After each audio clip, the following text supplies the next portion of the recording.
Hola, ¿qué tal? En este video tutorial vamos a solucionar uno de los grandes conflictos que tenemos cuando en ciertas plataformas nos da la opción limitada de entregar archivos. Por ejemplo, aquí la plataforma para poder entregar un proyecto está limitada a un máximo de 20 megas. Entonces, si mi archivo que yo quiero entregar pesa más que eso, vean lo que va a pasar. Vamos a ver cuánto pesa el documento.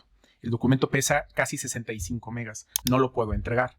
Entonces, lo que vamos a hacer es que vamos a usar un programa que se llama WinRAR. Una vez que lo hemos instalado, es una versión gratuita. Vamos a darle un clic con el botón derecho. Vamos a buscar la opción que dice aquí con el icono de WinRAR. Añadir al archivo. 3 puntos. Ahí le vamos a dar un clic. Vamos a poner qué formato es el que queremos. Vamos a poner formato zip. Aquí arriba todavía le puedes cambiar el nombre. Por ejemplo, proyecto. Vamos a poner aquí que es el segundo parcial, lo que yo voy a entregar. O le puedes poner tu nombre.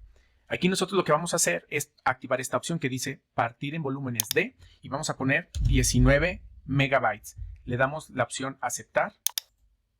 Va a empezar a trabajar y listo. Aquí ya tenemos todos los archivos que tenemos que subir al espacio. Por ejemplo, yo abro mi plataforma. Aquí me va a decir que coloque los archivos. Voy a seleccionarlos todos. Arrastro. Y poco a poco va a empezar a subir cada uno de los archivos. Y si se fijan, no va a marcar error porque pesan 19 megas. Y la limitante, como lo marqué aquí, es 20 megas. Una vez que termina de subir cada uno de los archivos, vean, aquí están 4 archivos.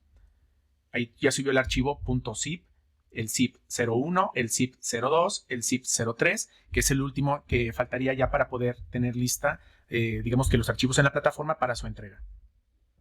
Esperamos un momento. Y listo, aquí ya nada más le damos la opción guardar cambios. Y ya está listo para entregar y evaluar. Hasta luego.